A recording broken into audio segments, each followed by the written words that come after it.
ਬਾਬਾ ਜੀ ਸਾਹਿਬ ਨਾ ਕੋਲ ਨਾ ਦਫੇੜਾ ਸਾਹਿਬ ਲਾਈਨ ਲੱਗੀ ਹੋਈ ਹੈ। ਇੱਦਾਂ ਇੱਕ ਬੀਬੀ ਆਈ, ਬਾਬਾ ਨਛੱਤਰ ਸਿੰਘ ਜੀ ਵੀ ਖੜੇ ਸੀ, ਉਹਨਾਂ ਨੇ ਸੁਣਾਇਆ ਇਹ ਕਹਿੰਦੇ ਬੀਬੀ ਆਈ ਅਤੇ ਇੱਦਾਂ ਨਾ ਗਲ 'ਚ ਨਾ ਪਾ ਕੇ ਰੋਣ ਲੱਗ ਗਏ ਉੱਥੇ।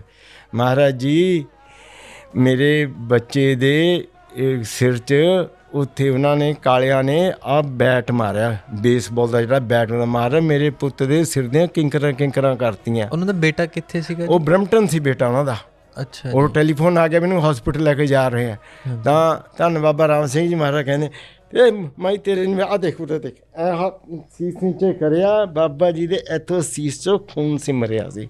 ਅਤੇ ਉਹਨੂੰ ਬਕਾਇਆ ਕਹਿੰਦੇ ਜਾਂ ਲੰਗਰ ਛਕ ਆਪੇ ਤੈਨੂੰ ਪਤਾ ਲੱਗ ਜੂ ਭੇਜਦਾ। ਉਹ ਬੀਬੀ ਲੰਗਰ ਛਕ ਗਈ, ਲੰਗਰ ਛਕਦੇ ਉਹਦੇ ਮੁੰਡੇ ਦਾ ਫੋਨ ਆ ਗਿਆ, ਕਹਿੰਦਾ ਮੰਮੀ ਕਮਾਲ ਹੋ ਗਈ ਬਈ, ਸਿਰਫ ਨਾ ਉੱਪਰਲੀ ਸਿਰ ਦੀ ਲੇਅਰ 'ਤੇ ਮਾੜੀ ਜਿਹੀ ਸੱਟ, ਮੇਰੇ ਕੁਛ ਵੀ ਨਹੀਂ ਲੱਗਿਆ।